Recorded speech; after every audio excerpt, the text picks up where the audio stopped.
ፀሐይ ስርጋው ይባላል በግብርና ሚኒስቴር የምግብና ስርዓተ ምግብ ጽህፈት ቤት ኃላፊ ነኝ ዛሬ እንግዲህ እዚህ ግብርና ምርምር ቢሾፍቱ ላይ የሚገኘው የምግብና ስነ ምግብ የምርምር ማዕከል ውስጥ ነው የተገኘሽው እዛ ውስጥ እንግዲህ እንደ ሀገር ያዘጋጀነው ምግብን መሰረት ያደረገ ያመጋገብ መመሪያ እሱን እንዴት አድርገን መጠቀም እንዳለብን ተግባራዊ የሆነ ነገር 11ን መልእክቶችን ቁልፍ መልእክቶች የምንላቸው ለማህበረሰቡ እንዴት ማስተላለፍ እንችላለን በተግባርስ ምን ይመስላል የሚለው እንድናይ ነው እንግዲህ እሱ ውስጥ ገብተን እንግዲህ ምን እንደሆነ ያንዳንዱን ነገር እንመለከታለን እሱን ታያለሽ ወደ ውስጥ እንግባ እሺ አመሰግናለሁ የተዘጋጀ ነገር አለ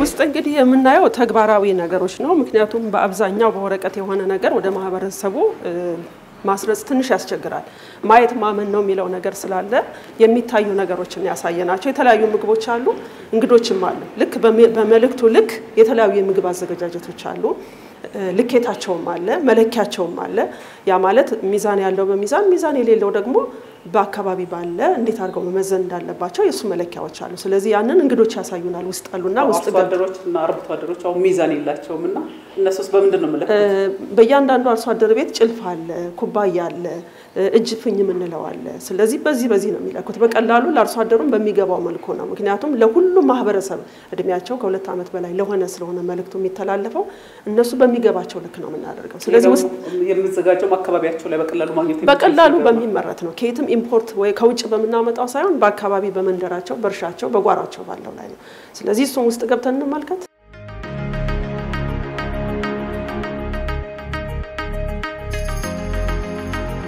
እንግዶች አሉኝ እንግዶቹን አስተዋውቅሻለሁ እዚህ ጋር አሉ ከዓለም ምግብ እርሻ ድርጅት የመጡ ናቸው ከኢትዮጵያ ህብረተሰብ ጤና ኢንስቲትዩት የመጡ ናቸው ስለዚህ ከነሱ ጋር ጥቂት ቆይታ ታደርጋለሽ እኔ ደግሞ እዚህ ከገባው ሀገር ጋውን መልበስ አለብኝ መቀየር አለብኝ ልብስ ያው የምግብ ዋናው መስፈርቱ ስለሆነ እሱን ለመልበስ ገባለሁ አንቺ ከነሱ ጋር ቆይታ ታደርጋለሽ በጣም አመሰግናለሁ ስሜ ዳዊት አለማየሁ ይባላል በኢትዮጵያ ህብረተሰብ ጤና ኢንስቲትዩት የስርዓተ ምግብ የአካባቢ ጤናና ተላላፊ ያልሆኑ በሽታዎች ምርምር ዳይሬክቶሬት ተመራማሪ ነኝ 2022 እንደ አውሮፓውያን ዘመን አቆጣጠር ጀምሮ ምግብን መሰረት ያደረገ የአመጋገብ መመሪያ ወይም የጤናማ አመጋገብ መመሪያ ኢትዮጵያ አዘጋጅታለችና ተግባራዊ የሆኑ ማሳያዎችን ለህብረተሰቡ ለማቅረብ ያስችል ዘንድ በኪችን ውስጥ የኩኪንግ ዲሞንስትሬሽን አዘጋጅተናል በዚህ ውስጥም እንግዲህ ጋይድላይኑ ወይ መመሪያው ያዘጋጃቸውን ሜሴጆች እየሰራን እንማራለን የግንዛቤ ፈጠራም ለህብረተሰቡ ለተጠቃሚዎች እንፈጥራለን ብለን ያዘጋጀነው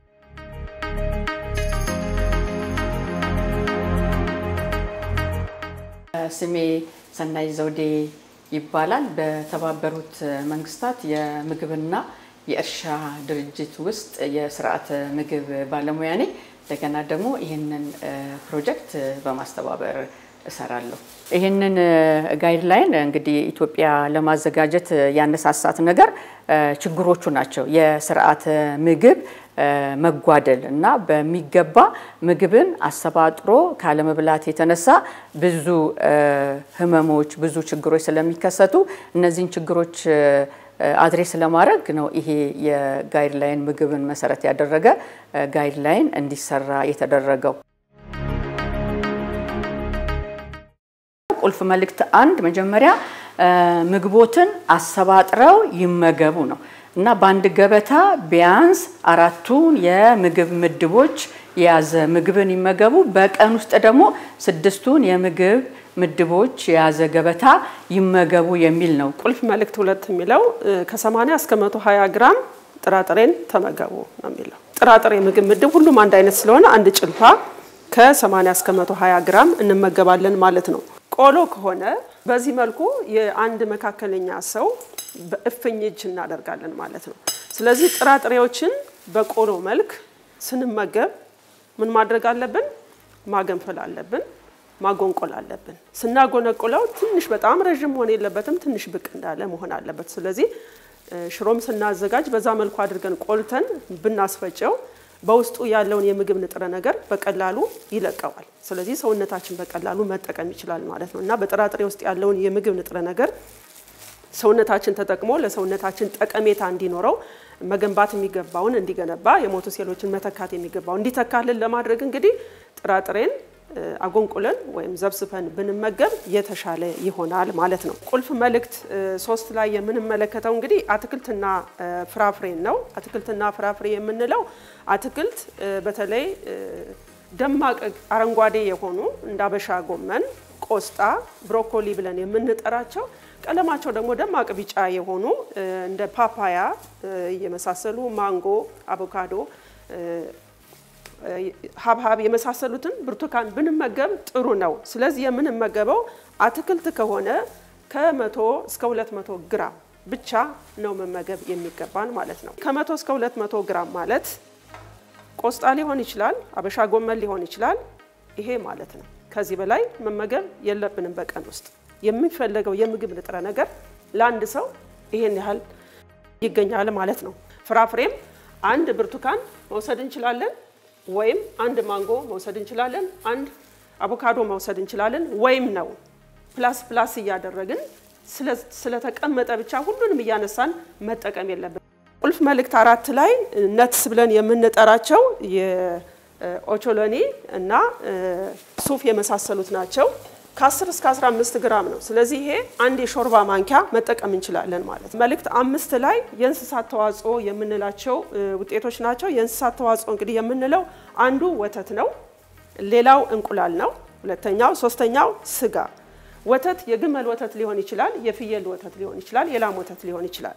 ስጋ በተመሳሳይ የዶሮ ስጋ አለ፣ አሳ አለ። አሳም በዚሁ የሚካተት ነው። የእንስሳት ስጋዎች አሉ። ስለዚህ እነዚህን የምንጠቀመው እንግዲህ ስጋ ከሆነ 60 ግራም ማለት ስጋ እንግዲህ ይሄንን ያክል ማለት ነው።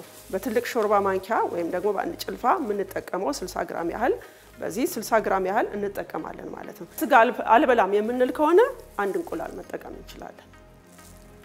ሲደመር ከ300 እስከ 400 ግራም ወተት እንጠቀማለን ማለት ነው። ስለዚህ ስጋ ከተጠቀምን ወተትን፣ ስጋን ትተን እንቁላል ከተጠቀምን እንቁላልና ወተትን። ስለዚህ ስጋ ብቻ እና እንቁላል አንድ ላይ አንወስድም። ስጋንና ወተትን ወይም እንቁላልና ወተትን ምግብን መሰረት ያደረገ አመጋገብ መመሪያው የተቀመጠው የመጠን መልእክቱ የተቀመጠው ስጋን ከ60 ግራም አያስበልጡ ነው። ስለዚህ በገበታው ላይ 60 ግራም በቀን ውስጥ ይመገቡ ነው። ወተት ከሆነ ደግሞ ከ300 እስከ 400 ግራም ይመገቡ ነው የሚለው። ወደ ገረሞት ወደ እርሶ ጥያቄ ስመለስ የኛ ሀገር ህዝብ ስጋ ይወዳል። ስለዚህ እንዴት 60 ግራም ይበቃል የሚል ጥያቄ ነው። መልካም ጥያቄው ጥሩ ነው። 60 ግራም ስጋ ውስጥ ያለው የምግብ ንጥረ ነገር ለአንድ ሰው በቂ የምግብ ንጥረ ነገር ነው። ከ60 ግራም በላይ ስጋ እንመገብ ካል ምንድነው የሚሆነው?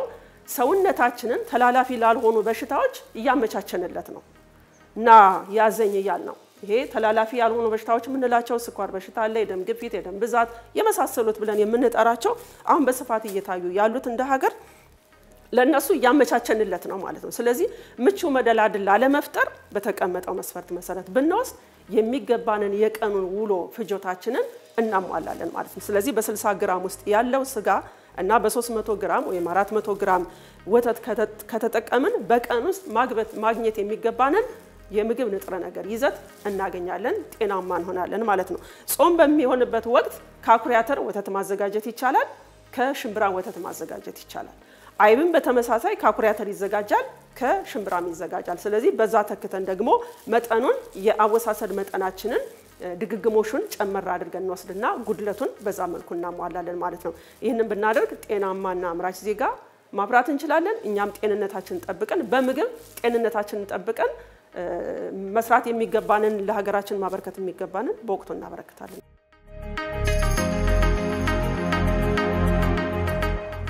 ቁልፍ መልእክት 6 እያንዳንዱ ሰው በቀን ከ8 እስከ 10 ብርጭቆ ውሃ ንጹህ ውሃ መጠጣት እንዳለበት ይነገረናል ማለት ነውና ስለዚህ ሰውነታችን ሚኒራሎችን ማዕድኖችን ወደ ሴላችን ለማድረስ ምን ያስፈልጋል? ውሃ ያስፈልጋል። ስለዚህ ውሃ ለሰውነታችን ትልቅ ጠቀሜታ አለው ማለት ነው። ሌላ ድርቀት እንዳይዘን ድርቀትን ይከላከልልናል።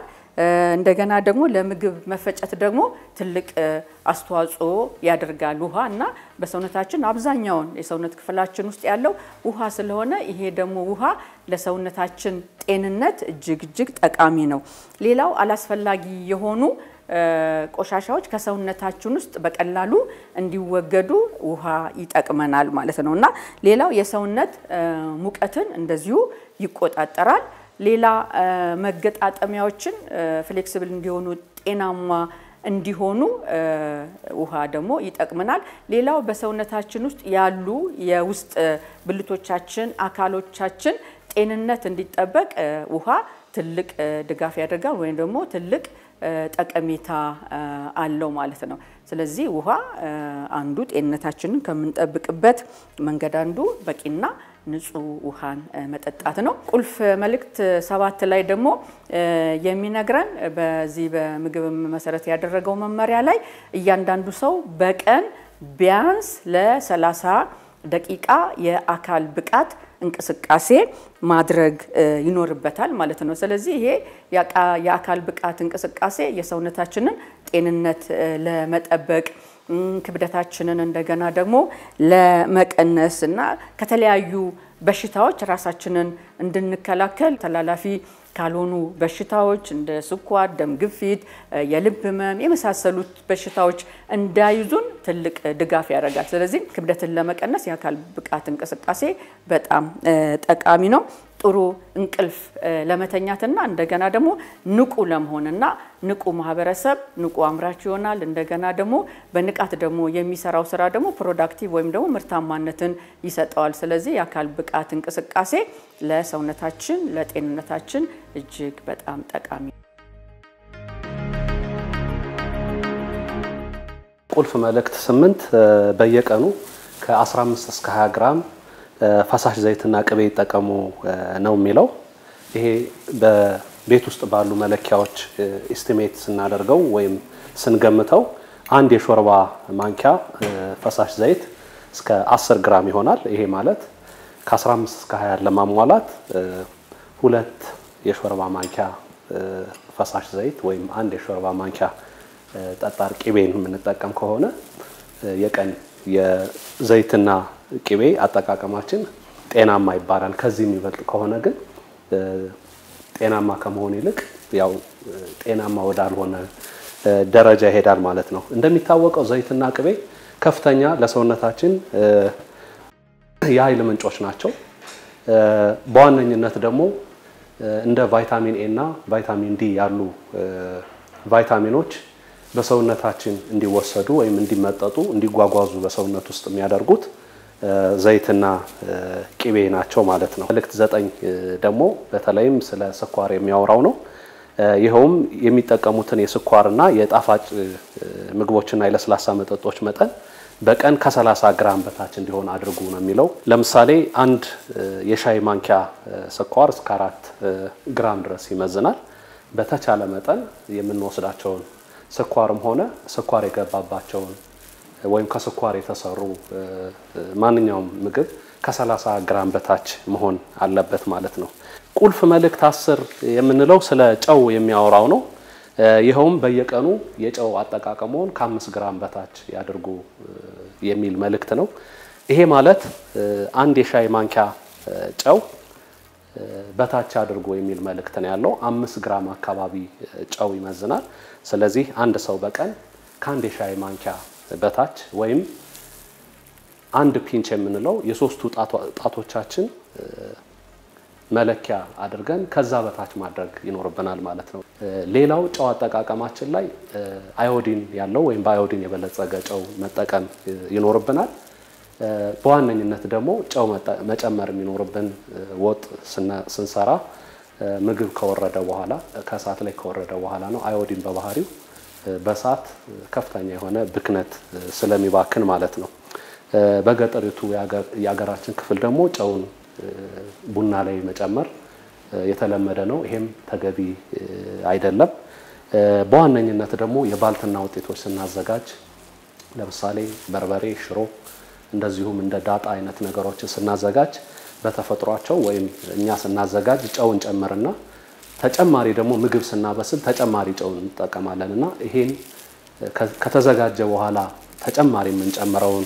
ጨው መጠንቀቅ ይኖርብናል ማለት ነው ስለዚህ ጨው እንደሚታወቀው ከልክ በላይ ከሆነ ከ5 ግራም በቀን በግለሰብ ደረጃ በላይ ከሆነ በዋነኝነት ተላላፊ ያልሆኑ በሽታዎች በዋነኝነት የደም ግፊትን ችግር ይዞብን ስለሚመጣ ይሄንን መጠንቀቅ ይኖርብናል ማለት ነው። የመጨረሻው መልእክት በፋብሪካም ይሁን በቤት ውስጥ የሚዘጋጁ የአልኮል መጠጥ አወሳሰዶን ይመጥኑ የሚል ነው።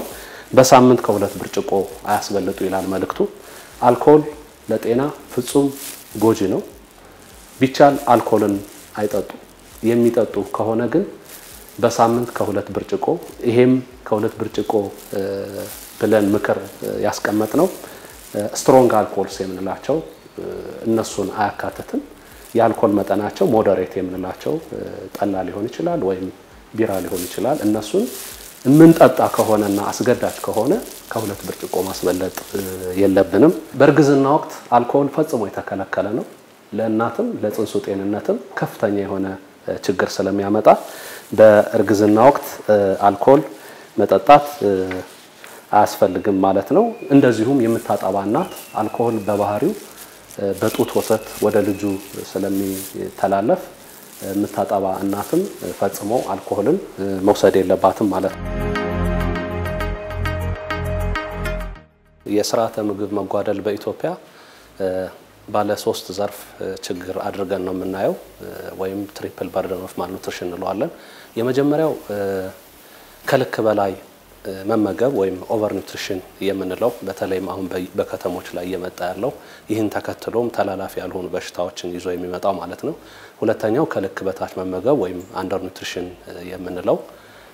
ሶስተኛው ደግሞ ደቂቅ ንጥረ ምግቦች የምንላቸው ወይም ማይክሮ ኒውትሪየንት እጥረት ነውና ችግሩ በተለይም ተጠቂ የምንላቸው የህብረተሰብ ክፍሎች ህፃናት ከ5 ዓመት በታች ከ15 እስከ 49 ዓመት የሆኑ የመውለጃ ክልል ውስጥ ያሉ እናቶች እንዲሁም አፍላ ወጣቶች የምንላቸው ወይም አዶለሰንትስ ችግሩ እነዚህ የህብረተሰብ ክፍሎች ላይ ይታያል። እድሜያቸው ከ5 ዓመት በታች የሆኑ ህፃናትን ስናይ በዋነኝነት ከልክ በታች መመገብ ወይም አንደር ኒውትሪሽን የምንለው ችግር የመጀመሪያው መቀንጨር ነው። መቀንጨር እንግዲህ የኢትዮጵያ ህብረተሰብ ጤና ኢንስቲትዩት በቅርቡ ባወጣው የዳሰሳ ጥናት መሰረት እስከ 40% ድረስ የሚሆኑ በአገር አቀፍ ደረጃ ህፃናት ከእድሜያቸው አንፃር ቁመታቸው አጭር ነው ወይም የመቀንጨር ችግር ይታይባቸዋል። ሌላው መክሳት ወይም መቀጨጭ የምንለው ወይም ዌስቲንግ የምንለው ነው። ይሄ ደግሞ ከቁመታቸው አንፃር ክብደታቸው ዝቅ ያለ ነው። በአገር አቀፍ ደረጃ ይሄም እስከ 11% እድሜያቸው ከ5 ዓመት በታች የሆኑ ህፃናት የመክሳት ወይም የመቀጨጭ ችግር ይታይባቸዋል። ሌላው ደግሞ ከክብደት በታች መሆን ወይም አንደር ዌት የምንለው ነው። ይሄ ደግሞ ከእድሜያቸው አንፃር ህፃናት ክብደታቸው ዝቅ ያለ ነው። ይሄም ቀላል የማይባሉ ህፃናት ወደ 23% የሚሆኑት ከ5 ዓመት በታች የሆኑ ህፃናት ችግሩ አለባቸው ማለት ነው። ከልክ በታች መመገብ ወይም አንደር ኒውትሪሽን የምንለው ሲሆን በተቃራኒው ደግሞ በተለይ ከቅርብ ጊዜ ወዲህ በአገራችን ከልክ በላይ ውፍረትም ለምሳሌ በህፃናት ስናይ ወደ 4% እንደሆነ የቅርብ ጊዜ ጥናት ያሳያልና ይሄም ያው ችግራችን እየሆነ መጥቷል ማለት ነው። መውለጃ ክልል ውስጥ ከ15 እስከ 49 ዓመት የሆኑ እናቶች ላይ ይህን ችግር ስናየው ደግሞ በተለይም 20% የሚሆኑ ወይም ከ5ቱ እናቶች አንዷ እናት ከክብደት በታች ወይም የከሱ እናቶች ናቸው። በተመሳሳይ አሁንም ከልክ በላይ ውፍረትም እየመጣ ስለሆነ 11% በዚህ እድሜ ክልል ውስጥ ያሉ እናቶች አሁንም የውፍረት ችግር እንዳለ ጥናቶች ያሳያል ማለት ነው። ሶስተኛው የህብረተሰብ ክፍል አፍላ ወጣቶች የምንላቸው ወይም አዶለሰንትስ የምንላቸው ናቸው። እነዚህ ደግሞ እድሜያቸው ከ10 እስከ 19 ዓመት የሆኑ የህብረተሰብ ክፍሎች ናቸው። እነዚህን ደግሞ ስናይ 9% የሚሆኑት የከሱ አፍላ ወጣቶች ናቸው። 5% የሚሆኑት ደግሞ ከልክ በላይ ውፍረት ያላቸው አፍላ ወጣቶች ናቸው ማለት ነው። ስለዚህ እስከዚህ ድረስ የጠቀስኳቸው የስርዓተ ምግብ መጓደል ችግሮችን በዳሰሳ ጥናት ከለየም በኋላ ይህን ችግር ለመፍታት በዋነኝነት የምግብ ምርጫ ላይ የአመጋገብ ስርዓት ላይ እና የመሳሰሉትን ነገሮች በመረጃ በመደገፍ ለህብረተሰቡ የጤናማ አመጋገብና አኗኗር ዘይቤን ማስተካከል እነዚህን ችግሮች ይፈታሉ ተብሎ ስለታሰበ የኢትዮጵያ ህብረተሰብ ጤና ኢንስቲትዩት ከሌሎች አጋር ድርጅቶች ጋር በመሆን ይህን ችግር ለመስራት እየሰራ ይገኛል ማለት ነው። መቀንጨር የምንለው መቀንጨጭ የምንለውና ከክብደት በታች የምንላቸው ነገሮች በፈጠራ ችሎታ በልጆች እድገት ላይ ተጽዕኖ ይፈጥራሉ። የትምህርት ቅበላ አቅማቸው እንዲቀንስ ያደርጋል። ትምህርት ቤት ላይ የመደጋገም ነገር ይኖራቸዋል። ወደ እርሻው ክፍለ ኢኮኖሚ ላይ ሲገቡ ደግሞ በግብርናው ስራ ላይ ያላቸው ትኩረት አቅም እያነሳቸው ስለሚሄድ ምክንያቱም ግብርና የሚፈልገው ጉልበት ይጠይቃል። ስለዚህ ያንን ለማድረግ ራሱ አቅም እያጡ ይሄዳሉና ይሄ የስርዓተ ምግብ ማጓደል ችግር ተላላፊ ላልሆኑ በሽታዎችም አልፎ የሚሰጥበት ነገር አለ። ስለዚህ እነዚህ እንዳጠቃላይ የስርዓተ ምግብ መጓደል ችግር በቁጥሩ በአሃዛም እንደተገለጸው እንደ ሀገር አለ። ስለዚህ እነዚህ የሆኑ ችግሮችን ማስወገድ ወሳኝ ነው ወይም ደግሞ መቀነስ ማስወገድ ሊያስቸግር ይችላል ግን መቀነስ በጣም ወሳኝ ነው። ምክንያቱም ኢትዮጵያ በዘላቂ ልማት ግቡን ፈርማለች በ2030 መቀንጨርን ዜሮ አመጣለሁ የሚል አለ። ስለዚህ ያለ ማምጣት ደግሞ ሁሉም የዘርፈ ብዙ የሆነ ችግር ስለሆነ ዘርፈ ብዙ የሆነውን ችግር ደግሞ ዘርፈ ብዙ በሆነ የአሰራር ስርዓት ነው ወይም የአሰራር ስልት ነው ምላሽ መስጠት የምንችለውና ያንን ለማድረግ ነው እንግዲህ ሁላችንም የየራሳችን ድርሻ የምንወጣው።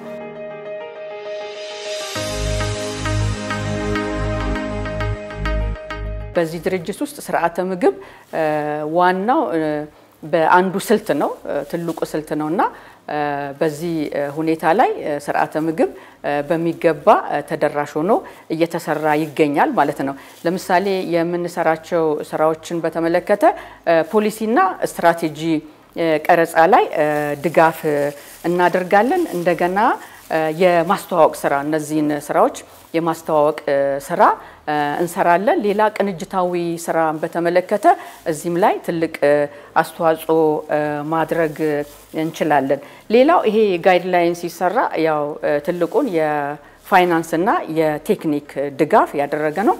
አሁንም እያደረግን እንገኛለን እና በተጨማሪም ደግሞ እታች እስከ ማህበረሰቡ ታች ድረስ እስከ አርሶ አደሩ በጓሮ አትክልት እንደገና ደግሞ በትምህርት ቤት ደረጃ የእርሻ ክበቦችን እንደገና ስኩል ጋርደን ላይ አስፈላጊውን እንደ አቅማችን ታርጌትድ ኤሪያዎችን ወይም ደግሞ እዛ ፓይለት ኤሪያው ላይ የሙከራ ጣቢያው ላይ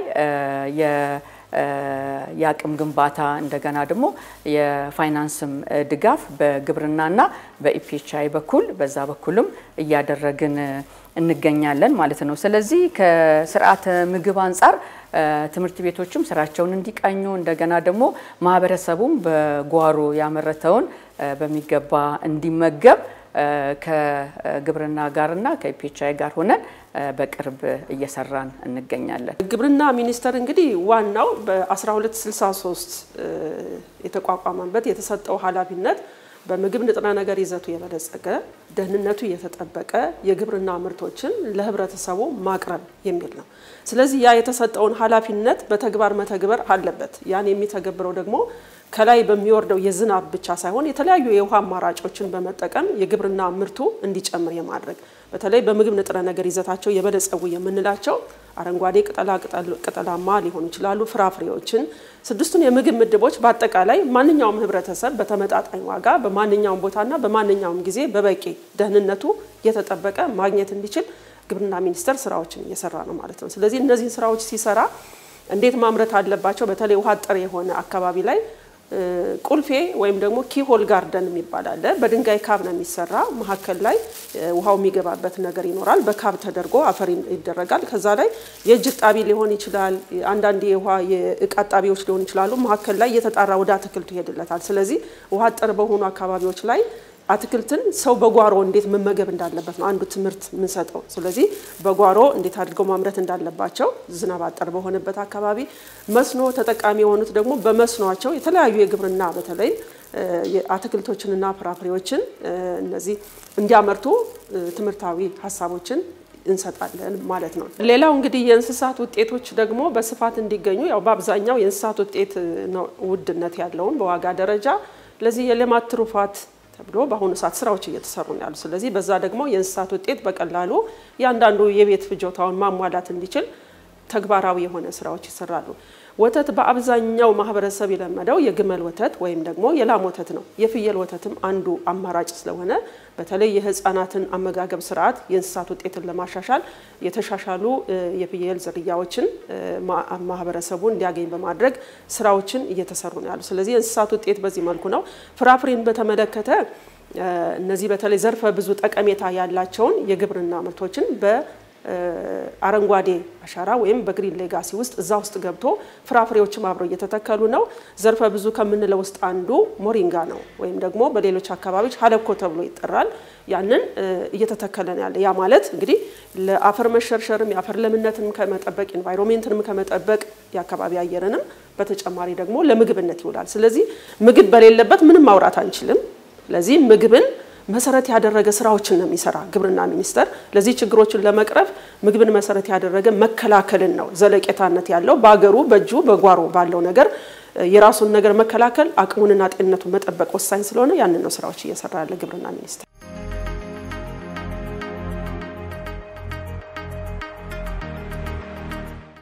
ኮምፕሊመንታሪ ፊዲንግ ላይ ያሉ ህፃናት ያንድ ቀን የምግብ አመጋገባቸው ላይ ስንወስድ በኢትዮጵያ 8% ህፃናት ብቻ ናቸው ከ8 መደቦች ውስጥ ቢያንስ 5 የምግብ መደቦችን የሚመገቡ ከ8ቱ 8% ብቻ ናቸው ማለት ነው። ይሄም በገጠርና በከተማ ስናየው እንደሚታወቀው በከተማ ትንሽ ከፍ ይላል በገጠር ደግሞ ዝቅ ይላል ማለት ነው። ሌላው 16% የሚሆኑት በኢትዮጵያ የሚገኙ ከ6 እስከ 23 ወር የሆናቸው ልጆች ስናይ ጤናማ ያልሆኑ ምግቦችን ይመገባሉ ማለት ነው። ለምሳሌ ህፃናት ጣፋጭ ምግቦችን የሚመገቡ ከሆነ እንደ ቸኮሌት፣ ከረሜላ፣ ኬኮች፣ ሁለተኛው ደግሞ የተጠባበሱ ምግቦችን የሚመገቡ ከሆነ ሌላው ደግሞ ጨዋማ ወይም ሳልቲ ስናክስ የሚመገቡ ከሆነ ጤናማ ያልሆነ አመጋገብ ይባላል ማለት ነው። ስለዚህ 31% የሚሆኑ ህፃናት በቅርቡ በወጣው በሰራነው መረጃ መሰረት ጣፋጭ መጠጦችን ይመገባሉ ወይም ስኳር የገባባቸው መጠጦችን ይመገባሉ ማለት ነው። የአትክልትና ፍራፍሬ ደግሞ በቀን ውስጥ የማያገኙ ወይም ዜሮ ቬጂቴብል ኤንድ ፍሩት ኮንሰምፕሽን የምንለው ደግሞ 75% የሚሆኑት ህፃናት የሚሆኑት አትክልትና ፍራፍሬ በቀን ውስጥ አይበሉም ማለት ነው። እድሜያቸው ከ15 እስከ 49 የሆኑ እናቶች እንደዚሁ ከተፈቀደው 10 የምግብ መደቦች ውስጥ ቢያንስ 5ቱን በቀን የሚያገኙት 7% ከ7% አይበልጥም ማለት ነው። ስለዚህ ስብጥሩ በህፃናትም ሆነ በአዋቂዎች ዝቅተኛ ነው ማለት ነው ከዓለም አቀፍ ስታንዳርዶች ጋር ሲነጻጸር ማለት ነው።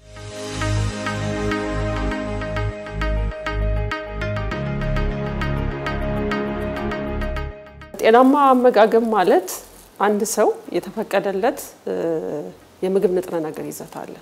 ስለዚህ እነዛን የምግብ ንጥረ ነገር ይዘቶችን በቀኑ ማሟላት ነው። ስለዚህ በአንድ ገበታ ላይ 4ቱን የምግብ ምድብ በቀን ደግሞ 6ቱን የምግብ ምድብ ሆኖ ጤናማ የአመጋገብ ስርዓት እንዲኖር ማድረግ ነው። ስለዚህ የተፈቀደለትን የምግብ ንጥረ ነገር በቀን ውስጥ እንዲያገኝ ማድረግ ዋና ዓላማው ነው። ያን በማድረግ ደግሞ ጤናማ ማህበረሰብ ይኖረናል። የማህበረሰቡ ጤና እንዲጠበቅ ለማድረግ ነው። እንግዲህ ጤናማ የአመጋገብ ስርዓትም ጋይድላይንም ወይም ደግሞ መመሪያው የወጣው እነማን ይመለከታቸዋል ለሚለው እድሜያቸው ከ2 ዓመት በላይ የሆነ ማንኛውም ህብረተሰብ የሚጠቀመው እንግዲህ መንግስታዊና መንግስታዊ ያልሆኑ ተቋማት እንደ መረጃ ራሳቸውን በአመጋገብ የቤተሰባቸውና የራሳቸውን የአመጋገብ ስርዓት ለማስተካከል አጋር አካላት ራሳቸው ይጠቀሙበታል። የማህበረሰብ አቀፍ ሰራተኞች ይጠቀሙበታል። ሚዲያዎች፣ ኢንዱስትሪዎች ምክንያቱም ኢንዱስትሪዎችም ምን አይነት ነው ንጥረ ነገር ለማህበረሰቡ የሚያስፈልገው ስንት ነው የሚያስፈልገው የሚለው በፓኬጃቸው ራሱ ያስገቡታል ይሄንን መመሪያ አይተው። ስለዚህ ማንኛውም የአጋር ድርጅትም ሆነ መንግስታዊና መንግስታዊ ያልሆኑ ተቋማት ሚዲያዎች ራሱ መልእክትን ሲያስተላልፉ የእርሻው ክፍለ ኢኮኖሚ እንደዚህ ደግ ብለን ስንል እንዲህ አይነት መኖር አለበት ብለው ለመናገር ይሄን ጋይድላይን መሰረት አድርገው ነው። ስለዚህ ማንኛውም ማህበረሰብ ይጠቀምበታል። ጤናማ አመጋገብ ዓላማው ደግሞ ጤናማ የሆነ ማህበረሰብ መፍጠር ነው።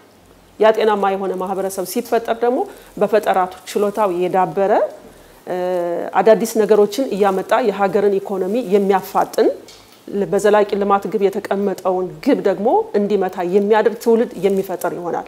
እኛም ደግሞ እዛ ግባችንን በተለይ በ2030 ስታንቲንግን ወይ መቀንጨር ዜሮ ያልነው ወደዛ ማምጣት እንችላለን። ይሄ የሚሆነው ዓላማውን ስንተገብረው ብቻ ነው። ስለዚህ ዓላማው ባስቀመጥነው ውል በገባነው ውል ባንልም ቃል በገባነው መሰረት እንደዛ አድርገን ጤናማ ማህበረሰብ መፍጠር ነው ዓላማችን።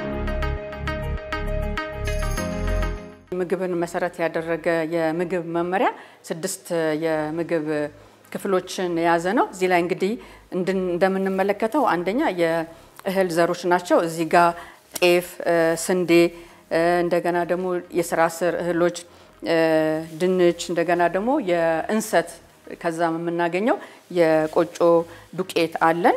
ስለዚህ በዚህም ደግሞ በበሰለ አይነት ደግሞ የተዘጋጀ ነው። እዚህ ጋር የምናየው ፈሳሽ የሆነ ነገር ከሽምብራ የተዘጋጀ ነው። ስለዚህ እነዚህ ነገሮች እንግዲህ የእህል ዘር ውስጥ ከሚመደቡ የተወሰኑትን እዚህ ጋር ማየት እንችላለን። ይሄ እንግዲህ ኃይል ሰጪ ነው፣ ለሰውነታችን ኃይል የሚሰጥ የምግብ ምድብ ነው። ከዚህ ምግብ ምድብ ሰውነታችን ኃይልን ያገኛል ማለት ነው። ሁለተኛ የጥራጥሬ የምግብ ምድብ ነው። እዚህ ጋር እንደምናየው ሽምብራ አለ፣ ምስር አለ፣ አተር አለ። እዚህ ጋር በወጥ መልክ የተዘጋጀ አለ።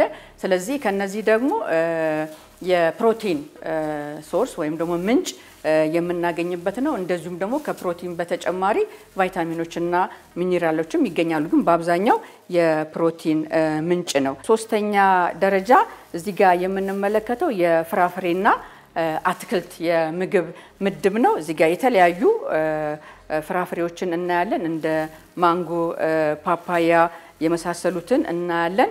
እዚህ ጋር ደግሞ የአትክልትን ጎመን፣ ብሮኮሊ፣ ቲማቲም፣ ካሮት እነዚህ የአትክልት ናቸው። እነዚህ በአንድ የምግብ ምድብ የተመደቡ ናቸው። በአራተኛ ደረጃ የኦቾሊንና የቅባት እህል አለ። እንደገና ደግሞ የቅባት እህል እንደ ሱፍ፣ ተልባ፣ ሰሊጥ የመሳሰሉትን የሚይዝ ይሄ የአንድ የምግብ ምድብ ነው። በአምስተኛ ደረጃ እንቁላል የእንስሳት ተዋጽኦ ስንመለከት እዚህ ጋር ወተት አለ፣ ስጋ አለ፣ እንደገና ደግሞ የዶሮ ስጋ አለ። እነዚህ ከእንስሳት የምናገኛቸው የምግብ ምድቦች በአንድ ምድብ ተመድበው እናገኛቸዋለን። እዛ ጋር በመጨረሻ ደግሞ ፈሳሽ ዘይትና የቅቤ የምግብ ምድብ ነው። ይሄ እንግዲህ በአንድ ገበታ የተዘጋጀ 6ቱንም የምግብ ምድቦች የያዘ ነው። የእህል ዘር፣ የጥራጥሬ፣ እንደገና ለውዝ እና የቅባት እህሎችን፣ አትክልትና ፍራፍሬ፣ የእንስሳት ተዋጽኦ፣ እንደገና ደግሞ ቅባትና ዘይት፣ ይሄ ሙሉውን 6ቱንም የምግብ ምድብ የያዘ በአንድ ገበታ መብላት ያለብን ትክክለኛው በመመሪያው መሰረት መጠቀም ያለብን ይሄንን ነው ማለት ነው። ይሄ ቀኑ ሙሉ የምንበላው በቀን የምናገኘው 6ቱንም የምግብ ምድብ ነው። አንድ ገበታ ላይ ደግሞ ቢያንስ 4ቱንም የምግብ ምድቦች መጠቀም አለብን። ይሄም እህል አለ፣ እንደገና ደግሞ ሰሊጥ፣ ለውዝ አለ፣ የሲሪያል ጥራጥሬ አለ፣ እንደገና ደግሞ አትክልት አለ። ስለዚህ 4 የምግብ ምድቦችን የያዘ ነው ማለት ነው።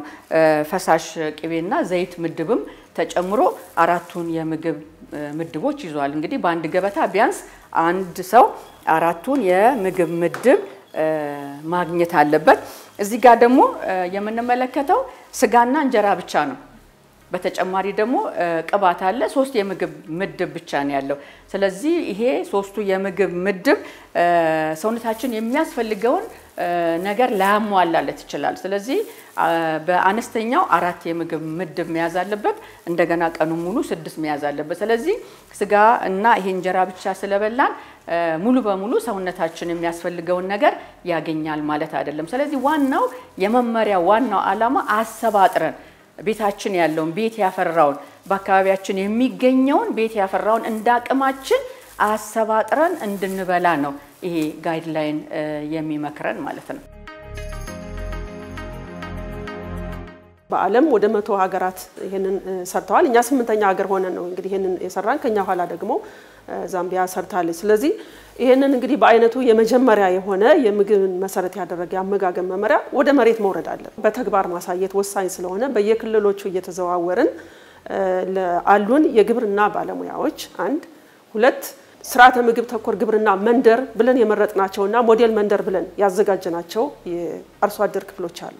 ለነሱ በተግባር ስልጠና መስጠት ነው። ስለዚህ ወደ 19 ሚሊዮን አካባቢ ደርሰናል። አሁን እኛ ትምህርቱን በመስጠት በተግባር የተደገፈ ትምህርት ነው የምንሰጠው። የምንሰጣቸው ትምህርቱ ይሄ 11ን መልእክቶች እንዲተገብሩት ለማድረግ የምናደርገው በአካባቢ የተመረተ ምርት ላይ ነው ትኩረት የምናደርገው። ለምሳሌ በቫይታሚን ኤ የበለጸገ ብለን አረንጓዴ ቅጠላማ የምንለው ቆስጣ ላይ ኖር ይችላል፣ ሰላጣ ላይ ኖር ይችላል፣ ብሮኮሊ ላይ ኖር ይችላል፣ ዱባ ሊኖር ይችላል አካባቢያቸው ላይ ወይም ሳማ ሊኖር ይችላል። ስለዚህ በሳማም ሆነ በዱባ ቅጠሉ ለምግብነት ስለሚውል የዱባ ቅጠልን አረንጓዴ ቅጠላማ ስለሆነ እንዴት አድርገው መስራት እንዳለባቸው እያስተማርን ያለነው። ይሄ እንዴት አዘገጃጀት የሚባለው ደግሞ አንዳንድ ጊዜ ከመጠን በላይ ሙቀት እናስቀምጥና በውስጡ ያለው የምግብ ንጥረ ነገር በእሳት ኃይል የማጥፋት ነገር አለ። ወይም የሙቀት መጠኑን በጣም ዝግ እናደርገውና እናስጥለውና ከሚፈልገው ሊለቀው የሚገባውን የምግብ ንጥረ ነገር እንዳይለቀው እናደርጋለን። ስለዚህ ይሄንን አርሶ አደሩ እንዴት አድርጎ ነው በውስጡ ያለው የምግብ ንጥረ ነገር ሳይባክን ወይም ደግሞ በውስጡ ያለው ምግብ ንጥረ ነገር ታስሮ እንዳይቀር የሚያደርግ ያዘገጃጀት ስርዓቱ እንዴት ነው የሚለውን ነገር በተግባር የተደገፈ ራሳቸው በቤታቸው የሚያዘጋጁትን አዘገጃጀት እዚህ ጋር ያዘጋጃሉ። እኛ ደግሞ የምግብ መመሪያው በሚለው ልክ አዘገጃጅተን እናሳያቸዋለን። ሁለቱን ይቀምሱና ምርጫቸው እስካሁን ድረስ ባየነው በዚህ ምግብን መሰረት ባደረገው የአሰራር መመሪያ የተዘጋጀው ምርጫቸው እያደረጉት አይተናል። ስለዚህ በተግባር የተደገፈ ትምህርት በጣም በስፋት እየሰጠን ያለነው በጣም በተለይ አርሶ አደሩ አካባቢ ላይ ከፍተኛውን ስራ እየሰራን ነው። የባህሪ ለውጥ መጥቶ ይሄንን ቅድም ያየነው የምግብ ምድቦች አቅም በፈቀደ መጠን እንዲመገብና ባህል እንዲያደርግ እንደ እኔም እንደምሰራበት ድርጅት ድጋፍን እናደርጋለን። ሆቴሎችን ይሄንን የተሰባጠረ አድርገው እንዲያቀርቡልን ምክረ ሀሳብ ሰጥተናል። አራቱን የምግብ ምድቦች አደራ ማለት እንፈልጋለን።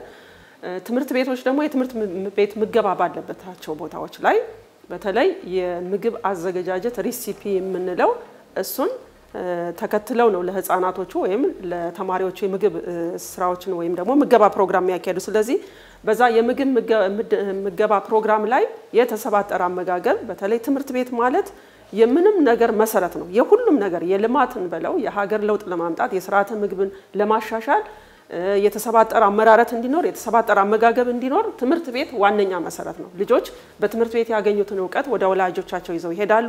ስለዚህ የተሻለ ነገር ስለሚፈጠር በትምህርት ቤት ባለው ምገባ መምህራን የሚመለከታቸው ርዕሰ መምህራን ሊሆኑ ይችላሉ። የሚመለከተው ኤጀንሲ የትምህርት ቤት ምገባ ፕሮግራሙን በአንድ ገበታ ላይ ልጆች አራቱን የምግብ ምድቦች እንዲያገኙ ቢደረግ መልካም ነው ብለን የምክረ ሀሳባችንን መስጠት እንወዳለን።